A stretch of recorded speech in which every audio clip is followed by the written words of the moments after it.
I knew it was over the moment I saw the employee spotlight email land in my inbox, bright and shiny, with confetti graphics and a pull quote from Jared, the new senior product evangelist or whatever title they'd invented for him.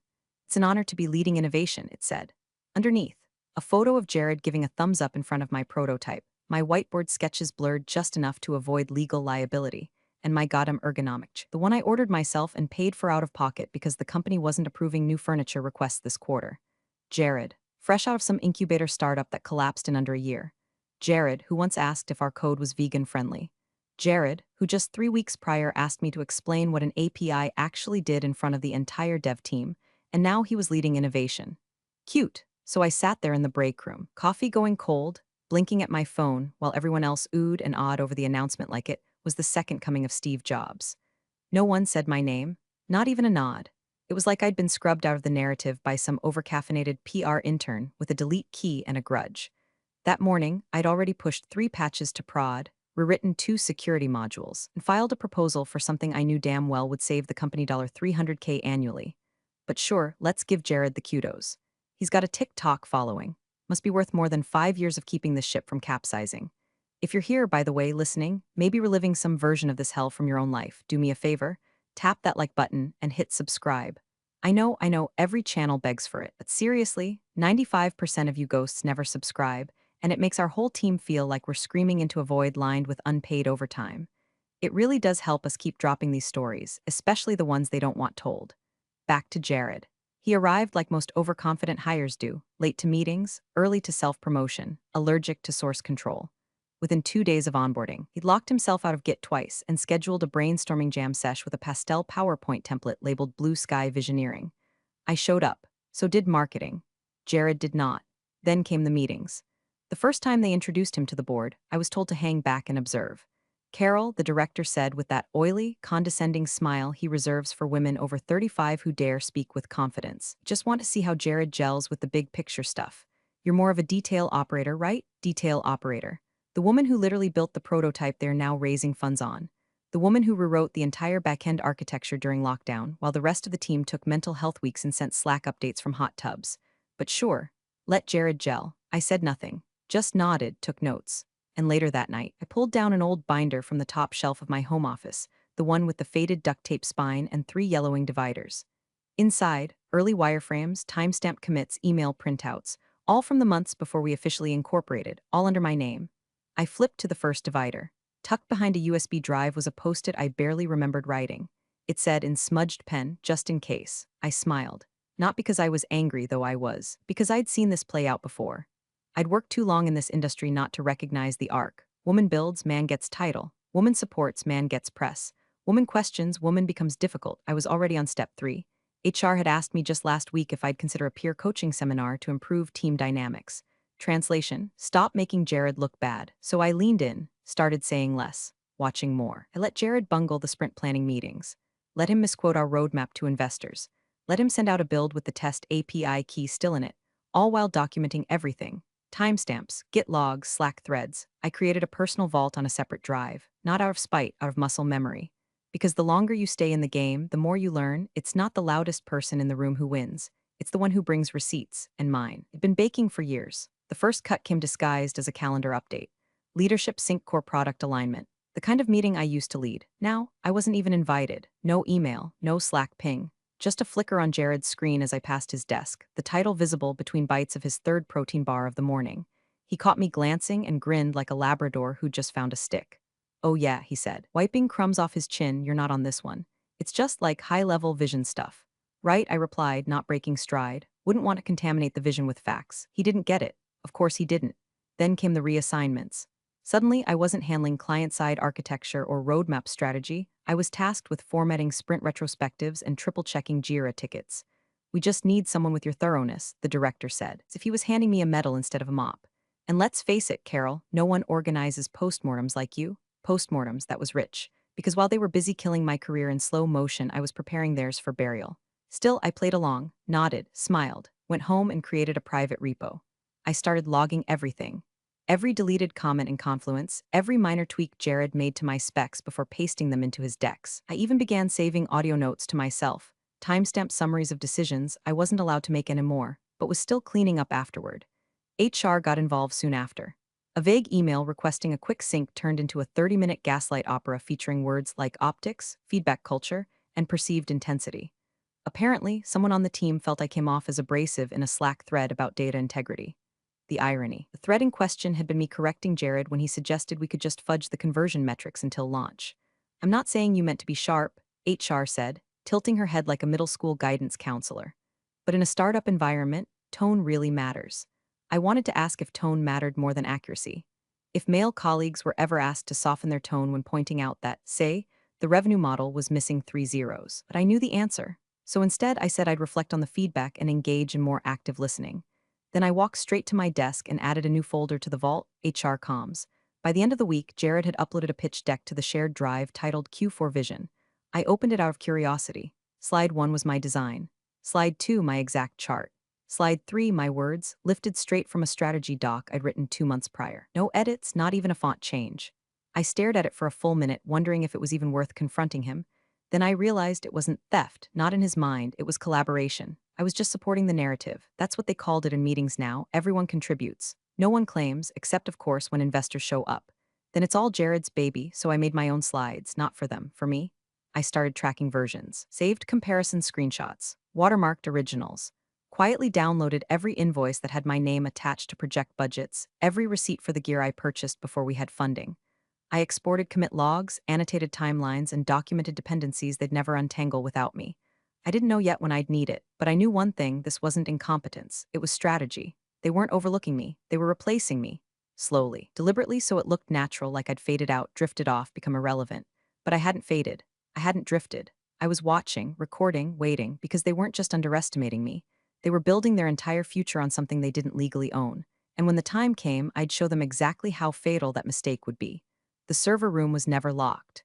That's the thing that always stuck with me, not the betrayal, not the gaslighting, not even Jared's brainstorm walls covered in stolen post-its and bro grammar.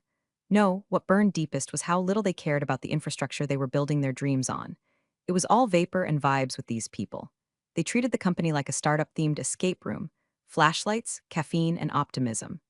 Meanwhile, the real bones, the data, the early code base, the buried architecture decisions that held the whole Frankenstein together, those were left unguarded. Literally. So I walked in at 9:48 p.m. on a Wednesday. Lights off. My badge still worked. No security cameras in that part of the floor because we never got around to phase 2. The hum of stacked machines welcomed me like an old friend, low and warm and mechanical, one of the few voices in that building that didn't lie. The hard drive I needed was easy to spot, still labeled in my handwriting from the early days: Carol Main backup, do not touch. And naturally someone had. The label was peeled halfway off, a coffee ring on the corner. Jared again, probably, or worse, someone even dumber. I plugged in my own encrypted drive and got to work. Methodical, quiet, precise, core modules, early API builds, comms between me and our first angel investor. Screenshots of Slack threads long deleted, backup versions of docs that had been edited for consistency by Jared's invisible hand.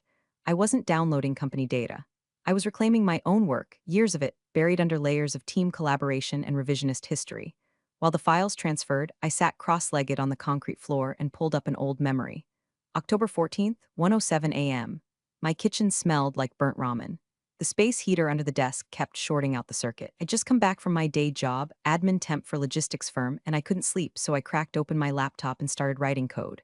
The first line became the first function, then a prototype, then a fragile little interface that did something no one else in our space had done yet. It worked. Reliably, cleanly, on garbage hardware and spotty Wi-Fi. That was the night the company was born, though we didn't know it then.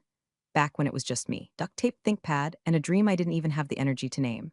I'd emailed a few friends that night with the subject line, "Finally cracked it?" Attached was a zipped folder and a warning: be gentle, she still got bugs. I'd built it all before a single NDA was signed, before a single founder's deck was drafted, before any of the bro-founding trinity had so much as bought a whiteboard. The idea, the architecture, the executable files, mine. And I had proof. I stood up, brushed off my jeans, and walked back to my desk, the drive now full in my pocket. A relic, a weapon. Back at home, I opened my inbox and typed a phrase I hadn't searched in years: provisional filing hash US 82XXXXX. There it was, dated and sealed. A quiet little email from the USPTO confirming my ownership of the system architecture, the core logic, the very soul of the product they now called revolutionary. Filed under my name, not the company's, not the founder's. Mine. I stared at that line of text, my lips curling into the first real smile I'd allowed myself in weeks. It wasn't just pride, it was justice in slow motion. I'd done it right. Back then, I didn't even know why, maybe paranoia, maybe instinct, but I'd filed before anything was formalized, before the boys showed up with their buzzwords and burn rates. Now, that filing was the quiet bomb ticking beneath their entire valuation. Let them keep their deck. Let Jared get his LinkedIn likes and keynote panels. Let the director sell the fantasy. I had the original blueprint and the receipt. The calendar invite hit my inbox at 7:13 a.m. sharp. Subject, Board Sync Strategic Restructure. No context, no prep docs, just a 30-minute block sandwiched between Jared's innovation recap and some all-hands no one ever paid attention to. I stared at the subject line for a full minute, coffee in hand, teeth clenched. They don't put strategic restructure in the subject line unless someone's getting thrown off the ship. And I already knew who the body was. They just wanted me to show up and play dead. Still, I clicked accept. Showered. Dressed in the same black blazer I wore the day we landed our first client, the one I stayed up 2 nights straight coding that demo for. Then I printed exactly one page from my personal archive, the org chart I built from scratch during our Series A. I slipped it into a manila folder, not because I planned to use it, just because I wanted something in my hand when the axe dropped. When I stepped into the boardroom, the energy was off. Too polished, too pre-coordinated, the kind of silence that only comes from rehearsed betrayal. The director, Greg, greeted me with a smile so tight it looked like it had been botoxed into place. The other board members offered nods. Jared was there, of course, in some limited edition sneakers that probably cost more than my month's rent. Carol, Greg began, clasping his hands like a priest about to deliver last rites, thanks for joining on short notice. I wanted to have a quick conversation about company direction. I said nothing, just sat, opened my notebook, pen ready, pretending I was taking notes instead of counting the seconds until the mask dropped. Greg cleared his throat. As you know, we're heading into a new growth phase, and with that comes necessary adjustments in leadership alignment. We've been doing some thinking about org structure, specifically around roles that support versus drive innovation. Jared nodded solemnly. The idiot thought he was being respectful. Greg continued, your contributions have been solid, but frankly, your results are a little too aggressive for a woman in this kind of collaborative environment. There it was, word for word, like someone had dared him to say it out loud in 2025. Too aggressive. For a woman, I didn't blink, didn't laugh, didn't flip the table, though I thought about it. Instead, I reached into my bag, pulled out my badge, and slid it across the table. No words, no drama, just metal against wood. Greg blinked, surprised. So you understand? I understand perfectly, I said, voice level. Good luck with the restructure. Then I stood, one breath, two. I turned to leave and no one stopped me. But before I walked out of that boardroom for the last time, I took a little detour. Back to my desk, back to my keyboard. One shared drive, archives Carol. Been left untouched in the chaos. They assumed it was just legacy junk. They always assume. I didn't delete it, that would set off alerts. I just tweaked permissions just enough to make it inaccessible to everyone but me. I logged the change manually to avoid triggering automated systems. No flags, no emails, just silence. Then I shut my laptop, picked up the photo on my desk, me and the original team back when we were all broke and hopeful. I slipped it into my bag, left everything else. On the elevator ride down, my heart pounded like a war drum, not from fear, not even from rage, from restraint. I could already feel the fire in my chest being replaced by something colder, sharper, something surgical, because they thought the boardroom was the end of the story, that I'd walk out like some bitter ghost, forgotten by next quarter's ockers. What they didn't know, that was just the prologue. 3 days after they escorted me out, legal finally noticed I was gone. The email came in plain text, no pleasantries, no call to check in, not even a fake HR best of luck on your next journey. Just a block of cold corporaties from a junior counsel I'd never met. Carol, per your offboarding, please confirm in writing that all proprietary assets, equipment, and intellectual property belonging to company name have been returned or destroyed. No signature, no thank you. No acknowledgement of 5 years of my life turned into lines of code and sleepless nights. I read it twice. Once as the old Carol, who might have still cared, still held out hope they'd realized the mistake. Then again as the new Carol, the one forged in their dismissals, in their theft of my work, in their smug certainty that I'd fade into silence. I hit reply. Assets not owned by you have not been returned. That was it. No attachments. No explanations. Just enough to make someone in legal sweat through their button up if they actually read it. But they didn't reply. Not that day, not the next. Silence, like they were hoping I'd go away if they just stopped making eye contact. Classic corporate tactic. Pretend ambiguity is consent, so I leaned into the ambiguity. I let the silence spread like a stain. Meanwhile, I got to work. I pulled up the LinkedIn page for our lead investor, Marcus Lee, partner at Alderstone Capital, known for his data-driven diligence and quiet interest in IP ownership. Translation: the kind of man who will shake your hand and gut your valuation in the same hour if your paperwork stinks. We'd spoken once, years ago, during our seed round. He remembered me, not because I was loud, but because I asked the one question his team didn't expect. How does your firm handle IP recovery when a founder exits unplanned? His eyebrows had gone up. He'd smiled, slow and curious. You speak like someone who's seen things fall apart. I had. And I remembered the look in his eyes when I asked it, so I sent him a message.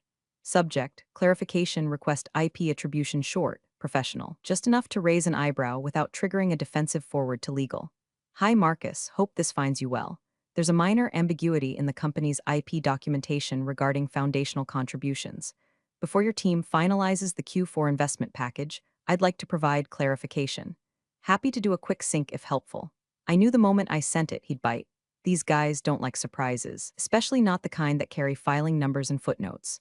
Within 3 hours, his assistant replied, Marcus has 15 minutes free Friday at 2:45 p.m. Will that work? Oh, it would work just fine. The next day, I sat on my porch with a fresh copy of the patent filing in my lap, watching the leaves shift in the wind like they were plotting something. My inbox pinged again, press release draft, leaked early. Company name set to close $40M Series B, flagship product launch slated for Q1. Jared's name was in it, as Chief Innovation Officer. No mention of me, no hint of the years I spent building the foundation they were standing on. But I didn't feel rage this time. I felt ready because the fuse was lit. The dominoes were lined up, and Marcus Lee, he wasn't just going to hear my side, he was going to see the folder, the filings, the contracts, and the moment he did, the boardroom I'd been forced to exit was going to burn from the inside out. Not with fire, with footnotes. They wanted to play executive roulette, but they forgot one rule: never spin the chamber when the bullet has a name. The launch video dropped on a Tuesday. Polished, pretentious, perfectly staged. A slow drone shot of the office exterior, complete with that faux industrial steel staircase no one used except interns on their first day. Cut to Jared, sitting on the edge of a desk he absolutely never worked at, talking about reshaping the future of integrated platforms with a voice that sounded like he'd taken 2 Ambien and a podcasting course. I watched from the quiet of my apartment, coffee in hand, bathrobe still on, as my life's work got turned into a marketing asset. The demo screen they flashed at the 114 mark, that was my interface, my layout. The button spacing, the color theory, the keyboard shortcuts, down to the microsecond delay between hover states. Every line, every decision, every sleepless night, all of it, still there, still mine. They hadn't even changed the loading animation. They just slapped their new logo on top and called it version 1.0. Like I hadn't already versioned it a dozen times on my own machine back when the company was just an idea in my living room and the team was me and a space heater. I let the video run in the background while I opened the PDF on my second monitor. Title: Licensing Agreement, Intellectual Property Rights, Independent Contractor Entity, Client. Company name, Licensor, CL. Systems, LLC, filing date, 2 weeks prior, status, executed. Terms, usage of software contingent upon written agreement from licensor. License, revocable. No sublicensing without express permission. Term, 1 year, renewable. The signature on the final page was mine, and so was the LLC. I'd filed it through a virtual lawyer service at 3 a.m., 3 days after walking out of the boardroom. Registered the name, tied it to the provisional patent, set up the account, backdated every proof of authorship, timestamped every version of the prototype to show lineage that predated the company itself. It wasn't spite, it was precision. You see, they never asked who actually owned the tech, they just assumed. They thought incorporation made everything inside theirs. They forgot the difference between build and own, between collaborate and create, between employee and inventor. So I made it legal, quietly, surgically, without fanfare. The code was mine. The architecture mine. The functionality that made their new product worth $40 million in investor whispers? Mine. And now on paper, they didn't have the right to use any of it. Not unless they came back to me and asked for it. Nicely. Legally. I paused the launch video at the exact frame where Jared was pointing at a screen during his demo, a smug grin plastered across his face like a kid who just figured out how a flashlight works. Then I opened the file directory on my desktop labeled Chain of Custody. Inside were the notarized design docs, the email confirmations, the code diffs, and the cross-reference timestamps. Everything lined up, every breadcrumb in place. The same afternoon, Tech Pulse published a headline, company name set to close $40M Series B following flagship launch, quoting anonymous sources. Historic growth, built from the ground up. Trailblazing team. They forgot to mention the team fired the one person who actually built anything. I didn't comment, didn't post, didn't retweet. Instead, I booked a second meeting with Marcus Lee's assistant. The note was simple, following up with IP documentation.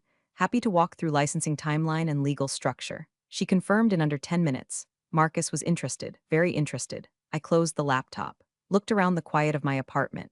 No champagne, no balloons, just me and the hum of machine that still remembered every line I ever fed it. Let them celebrate. Let them raise their glasses to Jared and his vision. The real celebration would come later, when the money hit a wall made of law, and the only door through it had my signature on it. And I had every reason not to open it. The folder started as a joke.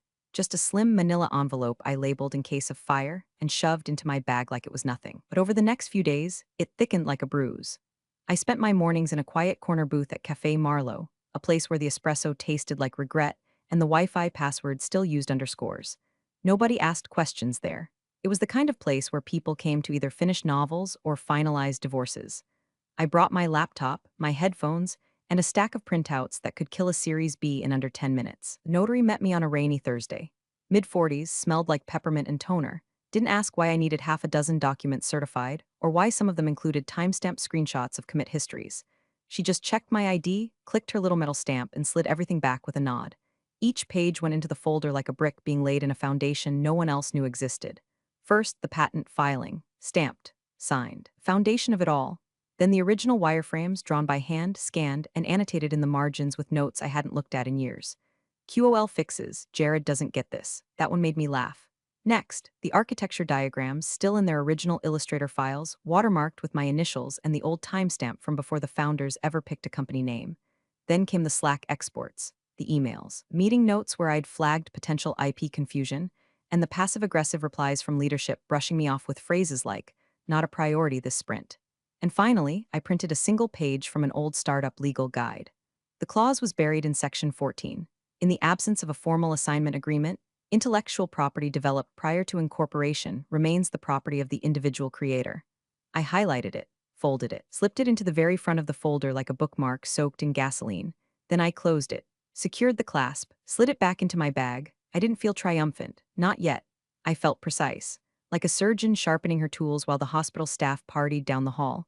That evening, I walked home as the city turned gold in the setting sun. My phone buzzed once. Subject, Q4 board meeting, investor presentation location. 16th floor conference room time, Friday, 3 o'clock p.m. Organizer, Marcus Lee's assistant. No explanation, no CCs, no agenda attached. They didn't invite me, of course. I wasn't supposed to be in the room. That calendar event was a leak, quiet, deliberate. A hint. They were going to show off the product. Try to seal the $40 million deal. Use my work, my code. I diagrams my architecture as props in a theater of deception. And Marcus? He'd seen just enough to know something didn't smell right. He wanted me to walk in, not to talk, to detonate. The elevator ride to the 16th floor was silent, save for the soft hum of overhead lights and the low static buzz of my own pulse. I could feel the weight of the folder pressing against my palm like a living thing. Not fear, not even anger anymore. Just gravity, kind that settles in your bones when you know, without question, that you're holding the end of someone else's fantasy. I wore black slacks, a gray blouse, and a coat that didn't beg for attention. No makeup, no performative smile. Just calm, clean lines and the kind of stillness that makes people nervous when they notice it too late. The doors opened. Nobody looked up. The receptionist, new and fresh out of undergrad, didn't even blink as I walked by. I didn't need to. The boardroom was already open. They were mid-presentation, voices elevated in that strained, cheerful cadence people use when they're pretending to believe their own pitch. Jared stood at the head of the table, sleeves rolled, sneakers white, voice cracking slightly as he said something about leveraging high proficiency at scale. A screen behind him showed my interface, live demo, complete with the login animation I designed on a Sunday in 2019 after skipping brunch to debug a memory leak. Nobody noticed me at first. I slipped in and stood quietly by the glass wall, watched them dance. Marcus Lee sat 3 seats from the head, pen resting on his notepad, unreadable expression frozen into place. Then Greg saw me. The director's brow tightened like a drawstring garbage bag. His mouth twitched into a smile so sharp you could have shaved his ego with it. Well, he said, loud enough to draw attention. Surprised to see you here, Carol. Missed the spotlight already? I stepped forward. Calm, slow, folder in hand. I thought the investors might want this, I said simply, placing the manila folder directly in front of Marcus. Greg scoffed. We're in the middle of something, Carol. I know, I replied. So is this. Jared looked confused, which wasn't unusual, but now it was contagious. A few of the other board members leaned forward, eyeing the folder like it might start ticking. Marcus didn't say a word, he just opened it. The first thing he saw was the clause. Section 14 highlighted in fluorescent yellow. Then came the wireframes, the diagrams, the time-stamped emails, the licensing agreement, the notarized filing, the signature, the patent number. With each page, his face paled another degree, not in shock, but in recognition. In inevitability, I stood still.